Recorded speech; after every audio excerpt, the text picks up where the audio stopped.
El tema es la redención de Israel, la segunda parte. La redención de Israel, la segunda parte.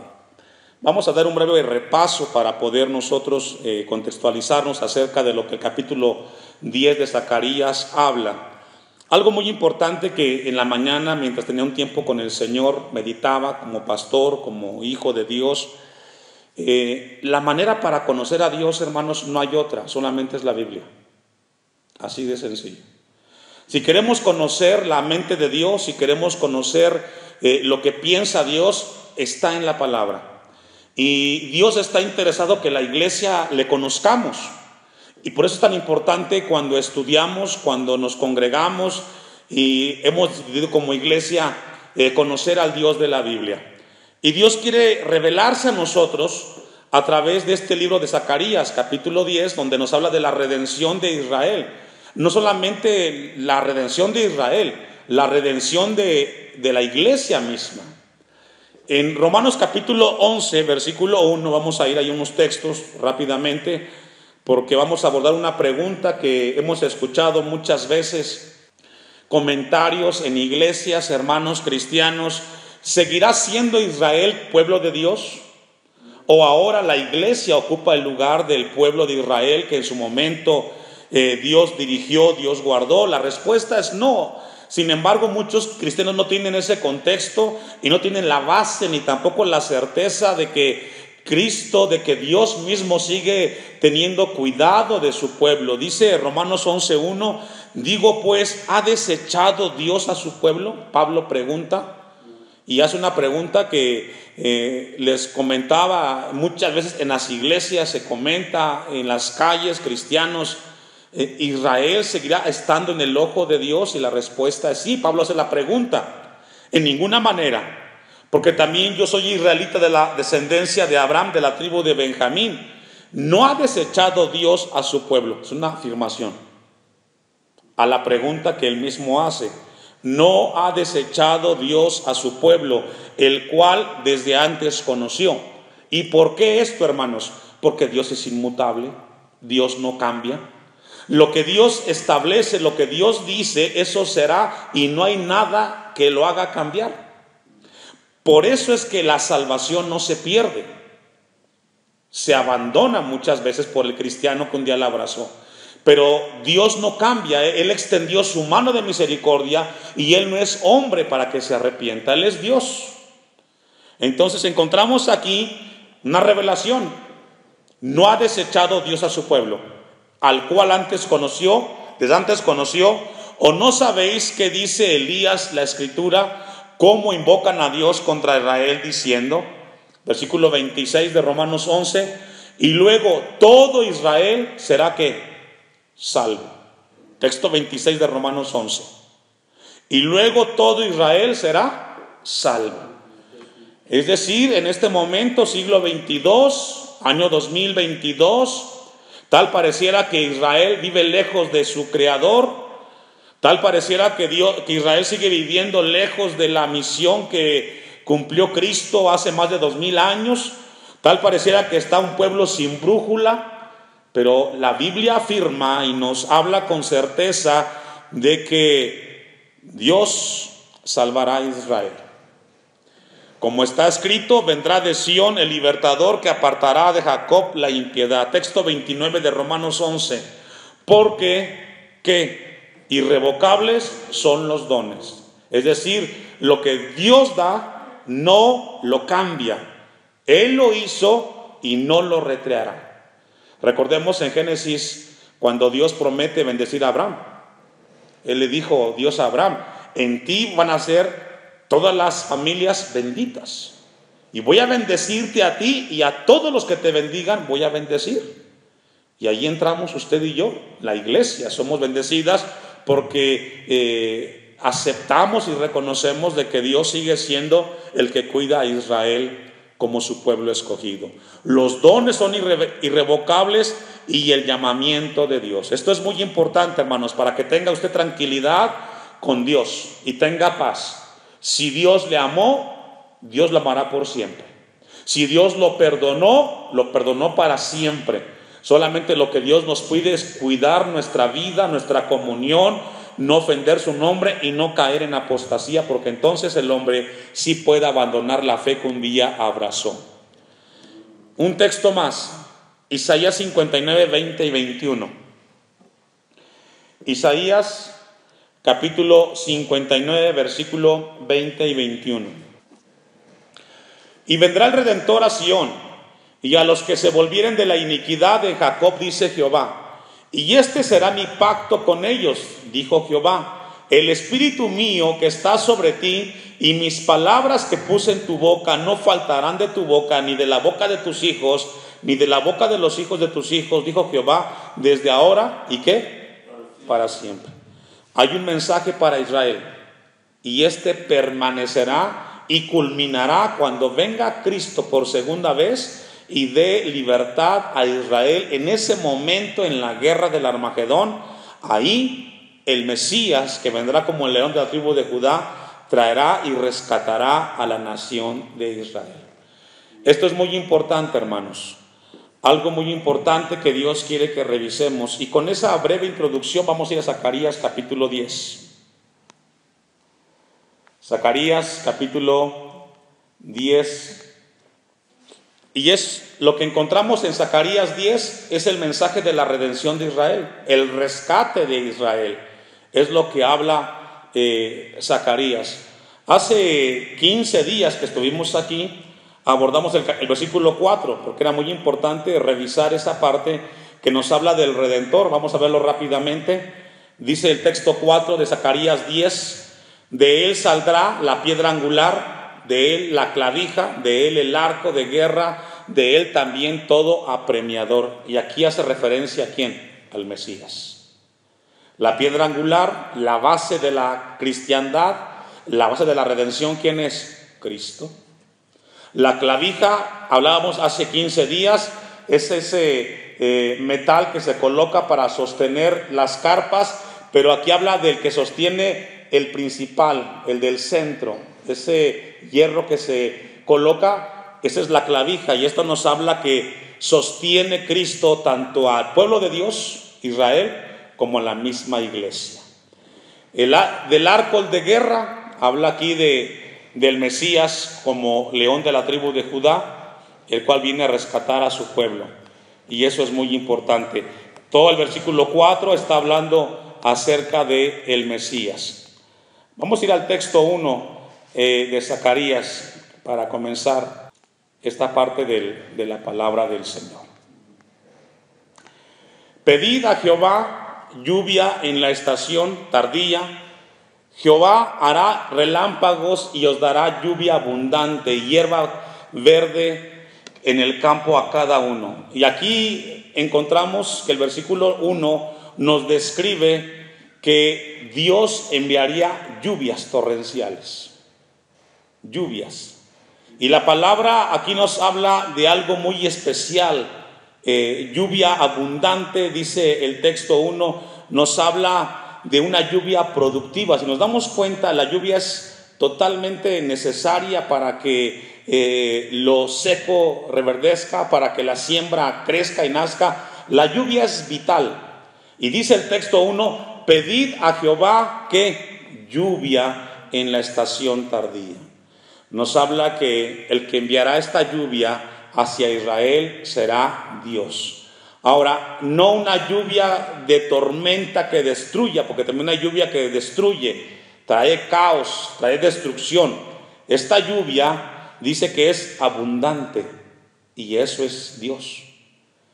Cristo para usted y para mí es vida abundante, vida que nunca termina, vida que siempre será.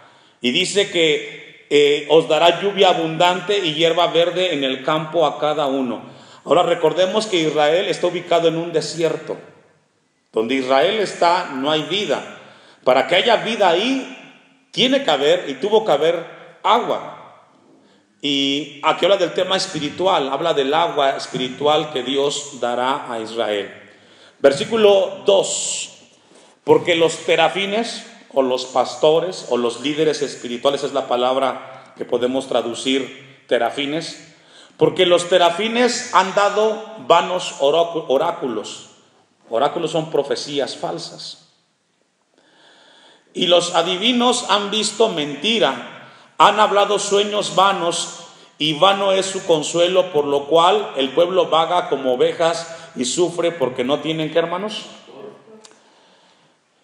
Qué bendición es un pastor en una iglesia, hermanos, muy grande. Es vital que el pastor o un pastor esté en una iglesia y que ese pastor camine en la dirección de Dios.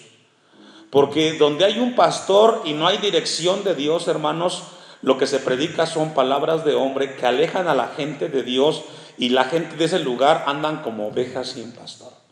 Y qué triste es ver a cristianos que se congreguen en una iglesia y que anden sin brújula. Y fue lo que le pasó a Israel. Aquí nos habla de falsos maestros. Los pastores que habían en ese momento eran falsos, no eran genuinos. Y aquí es el deber de la iglesia de valorar y de cuidar el pastor que Dios da, cuando ese pastor tiene temor y busca de Dios, porque no todas las iglesias pueden disfrutar o gozar de esa bendición. En el caso de Zacarías, en su tiempo, dice, los terafines, los sacerdotes, los líderes religiosos han dado vanos oráculos. Ya dijimos que son profecías falsas. Y todo eso, hermanos, lleva a la idolatría, porque no es Dios el centro de esa palabra. Guían al hombre y lo guían lejos de Dios. Entonces hablamos aquí de falsas profecías que dieron a Israel, y que eso llevó a que las ovejas se descarriaran. Vamos a ir a Ezequiel capítulo 34, versículo 6, porque también Ezequiel ve esta visión de manera trágica. Ezequiel capítulo 34, del texto 6 en adelante. Ezequiel aborda el tema de los falsos pastores como una etapa trágica en la vida de la nación. Y podemos aplicarlo, hermanos, no solamente a la iglesia, también a la familia. Qué importante es que los hombres, que los hermanos en los hogares sean sacerdotes, que estén dirigiendo en sus hogares hacia Dios. Porque no todos los cristianos en un hogar están dirigiendo a sus familias hacia el Señor. Dice Ezequiel 34:6, ¿ya lo tiene? Anduvieron perdidas mis ovejas por todos los montes. Qué triste, aquí habla de Israel. Una familia sin brújula, sin dirección, hermanos, es muy lamentable. Anduvieron perdidas mis ovejas por todos los montes, y en todo collado alto y en toda la faz de la tierra fueron esparcidas mis ovejas. ¿Cuál fue la causa? Los falsos pastores, los falsos líderes. Algo que me conmueve ahí, hermanos, es que dice que las ovejas andaban en todo collado, ¿qué? Alto. ¿Qué representa eso, hermanos? Peligro. Peligro. Muchas veces cuando un hermano, una hermana o alguien que anda en esa condición donde no los está guiando Dios, hermanos, siempre están expuestos a peligros. Y en toda la faz de la tierra fueron esparcidas mis ovejas, y no hubo quien las buscase. Qué triste, ¿verdad? En el tiempo de oración aquí oramos por la gente de Timilpan, que un día conocieron, que son muchos. Andan como ovejas sin pastor, como que nunca conocieron, metidos en peligros. ¿Quién las busca, hermanos? ¿A quién les interesa? Ellos. ¿Sabe que cuando Dios puso en mi corazón de que los martes hubiera un tiempo de oración, Dios me mostraba que aquí donde estamos, Dios quiere que seamos sensibles con los perdidos y con los descarriados? Porque son personas, hermanos, que viven una vida oscura, en tinieblas y muy triste. Y somos llamados, la iglesia, a sentir pasión por esa gente que un día conoció y que ahora viven lejos de Dios y quizás sin esperanza. Esa es la condición de Israel. Y no hubo quien las buscase, ni quien preguntase por ellas. Y aquí podemos hablar de algo práctico de lo que estamos comentando. ¿Cuánta gente estuvo aquí sentada de esta comunidad? Probablemente usted que es de aquí los ubica en la calle y de repente los saluda. ¿Sabe que una de las cosas que Dios quiere con usted es que cuando los vea, si les puede dar el saludo, es recordarles que este es su lugar? Porque eso es lo que Dios quiere. Porque en el fondo, hermanos, aunque ellos estén afuera por decisión propia, ellos no tienen paz, viven en tinieblas. Y fue el caso de Israel. Texto 7. Por tanto, pastores, oíd palabra de Jehová. Y esto es fuerte, hermanos, porque cuando Dios habla a los líderes, es fuerte. Dios no puede ser burlado. Dios no puede ser burlado y no tomará por inocente al culpable. Esto es bien importante. Ahora, aquí algo que yo quiero que ustedes vean, hermanos. Cuando hablamos de pastores, no solamente va dirigido al que está frente a la iglesia. Si usted está en su hogar y tiene una familia, usted es pastor de esa familia. Eso es fuerte. También ese mensaje es para los líderes, cabezas de las familias. Texto 8. Vivo yo, ha dicho Jehová el Señor, que por cuanto mi rebaño fue para ser robado y mis ovejas fueron para ser presa de todas las fieras del campo, sin pastor, ni mis pastores buscaron mis ovejas, sino que los pastores se apacentaron a sí mismos. ¿Sabe cómo se llama eso, hermano? Indiferencia y egoísmo. ¿Sabe qué es lo que no nos hace a nosotros acercarnos hacia esas personas en la condición sin pastor? Es la indiferencia. Y quizás tiene razón porque dice, pues es que él se fue por su gusto, sí. Pero yo me recuerdo mucho a Cristo cuando iba a entrar a Jerusalén y antes de ser entregado, él miró a Jerusalén y dijo, Jerusalén, Jerusalén, que matas a los profetas. ¿Cuántas veces quise yo cuidarte como la gallina cuida a sus polluelos? ¿Y qué pasó? No quisiste. Pero vimos a un Cristo que tenía compasión por Israel. Y eso es lo que Dios pide de nosotros. Y mis ovejas fueron, dice el texto 8, y mis ovejas fueron para ser presa de todas las fieras del campo, sin pastor, ni mis pastores buscaron mis ovejas, sino que los pastores se apacentaron a sí mismos y no apacentaron mis ovejas. Esta es la función principal de un pastor, o de un líder, o de un esposo en el hogar, donde quiera que nos coloquemos. ¿Cuál es? Alimentar. Esa es la función principal. Por encima de organizar un programa, por encima de dirigir una reunión, el papel principal del pastor es alimentar a la iglesia del Señor, que haya alimento espiritual. Dice el texto, sino que los pastores se apacentaron a sí mismos y no apacentaron mis ovejas. Por tanto, oh pastores, oíd, ¿qué, hermanos? Mis palabras. Y mire que no hay cosa más tremenda. Este capítulo 34 de Ezequiel es escalofriante para los líderes y cada vez que lo tenemos que leer los pastores pasamos saliva. Porque Dios nos recuerda la responsabilidad y lo delicado que es estar frente a una iglesia, frente a un rebaño y no hacer lo que nos pide el Señor. Como siempre decimos, a mayor conocimiento, mayor responsabilidad. Esto es sumamente vital, hermanos. 10. Así ha dicho Jehová el Señor. He aquí, ¿qué dice Dios? Yo estoy contra los pastores y demandaré mis ovejas de su mano. Qué fuerte esto, A mí me da mucho temor y mucho miedo, hermanos, esta parte. Que el Señor me encuentre falto de no haber cumplido su llamado. Por eso es de que, mire, hasta nos ponemos a aprender.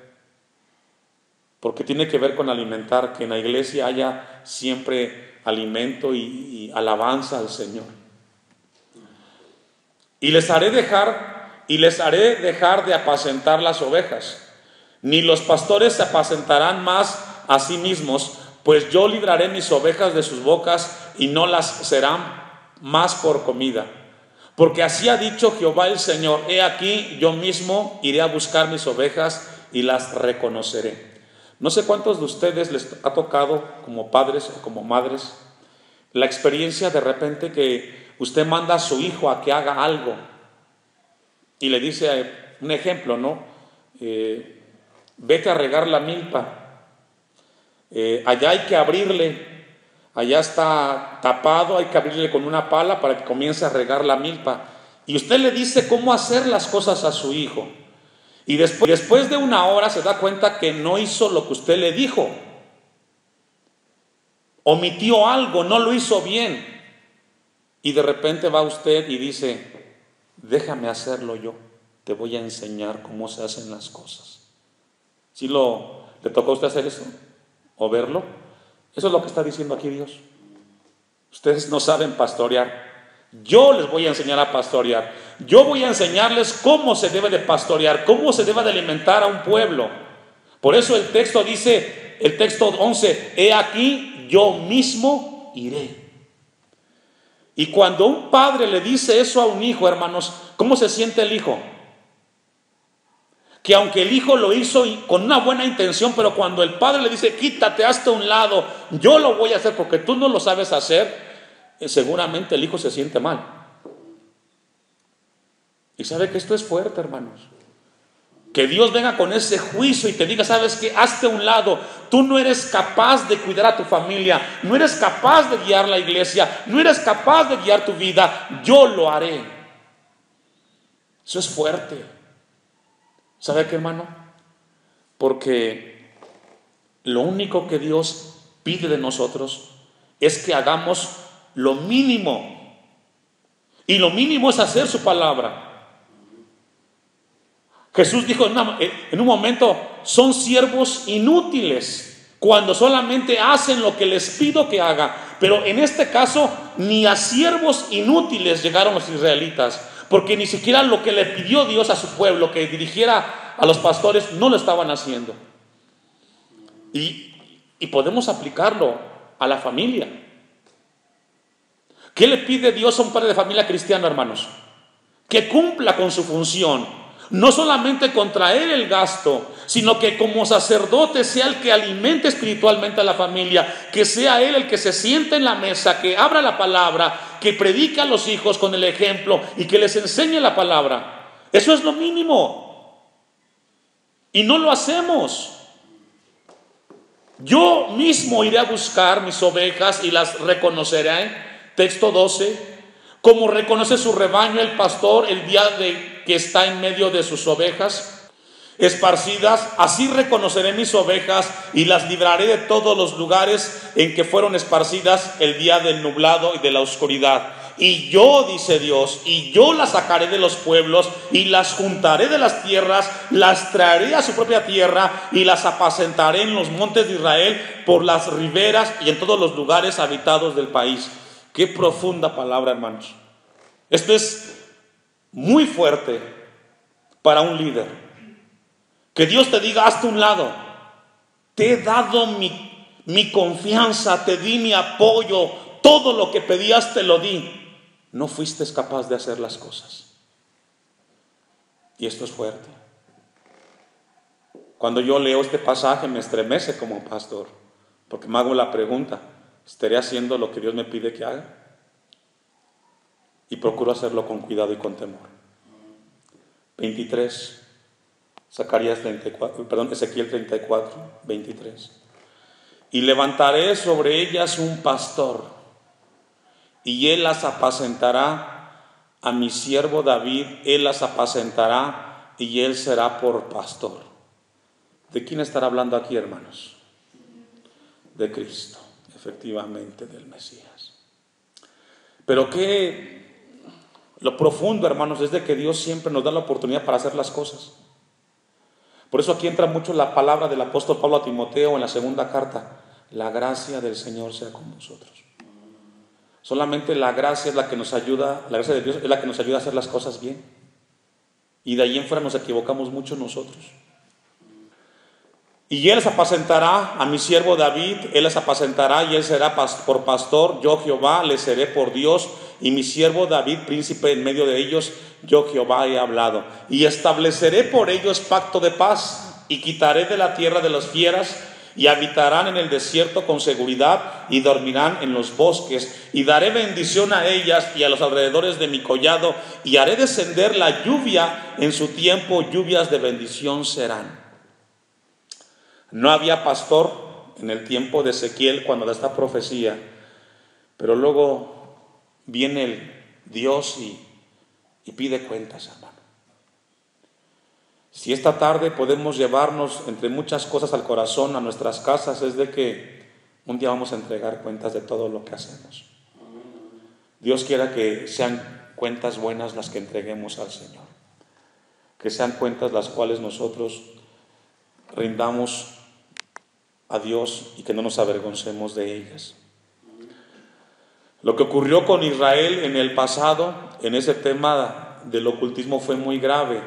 Volvamos al texto de Ezequiel 10:3, Zacarías 10:3, que es lo que estamos estudiando.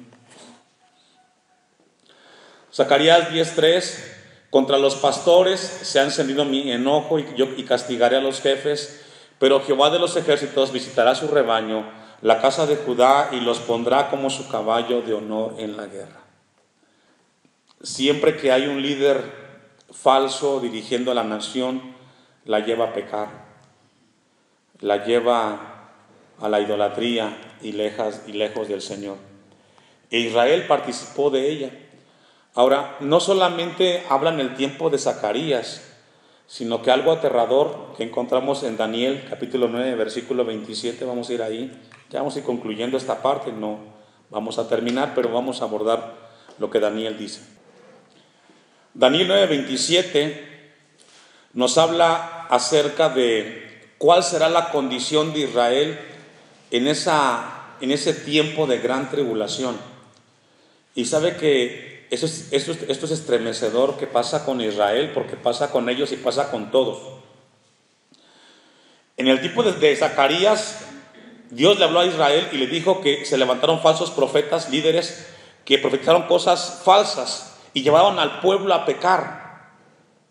Bueno, en el tiempo de la gran tribulación, en la guerra del Armagedón, que describe el libro de Apocalipsis, Israel volverá a ser engañado, pero ahora por el anticristo. Y colocarán al anticristo en el templo de adoración. Y volverán a incurrir en la idolatría. Serán engañados otra vez. Y esto me hace acordar lo que a veces he compartido en la iglesia: el pueblo que no aprende de su historia está condenado a repetirla. Israel no ha aprendido y no va a aprender.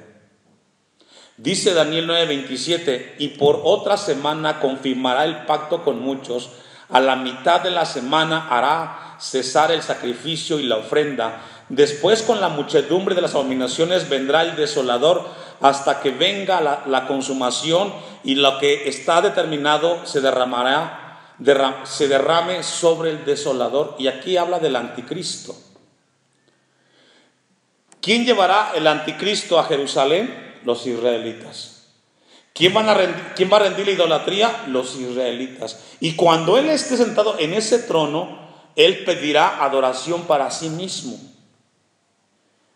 Pero a pesar de esa negligencia de Israel, Dios los perdonará, porque en su soberanía así lo determinó el Señor. Mateo 24:5, busque conmigo este pasaje de la Biblia. Encontramos en Mateo 24, versículos 5 y 11, que Israel será llevado otra vez a creer en los ídolos, a creer en el ocultismo y a vivir en idolatría.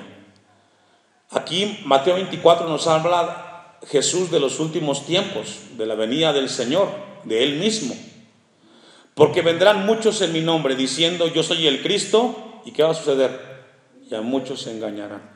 Ahora, este pasaje no solamente va dirigido hacia Israel como nación, va dirigido a usted y a mí como iglesia. Hay un peligro latente hoy en el siglo 22, hermanos, y es que podemos ser engañados. Podemos ser arrastrados por una palabra de engaño, una visita, una plática, un canto, qué sé yo, y te puede engañar y alejar de las cosas de Dios. Por eso Dios nos pide que tengamos mucho cuidado, mucho celo con nuestra vida espiritual, hermanos, a no descuidarla. Porque vendrán muchos en mi nombre diciendo: yo soy el Cristo, y a muchos se engañarán. Texto 11 de Mateo 24: y muchos falsos profetas se levantarán, y otra vez, y engañarán a muchos. Y esto es lo triste o lo preocupante: son muchos los engañados. No sé si podría caber aquí lo que vemos en las iglesias últimamente, que están casi vacías. La gente piensa la gente que de la iglesia piensa que está mejor fuera de la iglesia que dentro de la iglesia. Viven engañados. Texto 23 y 24 de Mateo 24, ahí mismo. Entonces, si alguno os dijere, mirad, aquí está el Cristo, o mirad, allí está, no lo creáis, porque se levantarán falsos cristos y falsos profetas, y harán grandes señales y prodigios, de tal manera que engañarán, si fuere posible, aún a ¿quiénes? A los escogidos. Hermano, si en este momento usted espiritualmente está fuerte, déle a Dios gracias, pero no se descuide. No nos descuidemos, no nos relajemos. Día de culto hay que congregarnos. Todos los días hay que leer la Biblia, hay que orar, hay que buscar al Señor, hay que estar cerca de Dios. Si no viene el otro, ese es problema de él. Tenemos que tomar esto con seriedad, hermanos, porque nos descuidamos y nos arrastra el enemigo y nos aleja de las cosas de Dios. Por eso el texto es de advertencia, 24 de Mateo 24, porque se levantarán falsos cristos y falsos profetas y harán grandes señales y prodigios, de tal manera que engañarán, si fuera posible, a uno de los escogidos. Y nos habla de gente que ama realmente a Dios. Pero ¿sabe qué? No es suficiente con amar a Dios. Tenemos que cuidar y velar por nuestra vida espiritual. Tenemos que velar por ellas. Va a venir un tiempo en el cual mucha gente será engañada. Y pensarán que estando afuera o haciendo lo que hacen, dirán que están bien. ¿Sabe que en la semana tenía una plática con una persona y dice, yo no ocupo ir a una iglesia, ni tampoco leer la Biblia para estar bien con Dios? Y suena bonito, ¿verdad? Pero ¿sabe qué, hermanos? La única manera para caminar con Dios es leyendo la Biblia y obedeciéndola. No importa lo que la gente diga, es que Dios está en mi corazón y Dios me guarda, y aunque no voy al templo, Dios está conmigo. Eso es un engaño, un autoengaño, hermanos. Porque cuando leemos al Dios de la Biblia, Él nos dice, no se dejen de congregar como muchos tienen por costumbre. Y entonces ellos no están leyendo esta palabra. Están viviendo con un Cristo y con un Dios que no está en la Biblia. Está en su corazón, pero no está en la Biblia. Entonces tengamos mucho cuidado.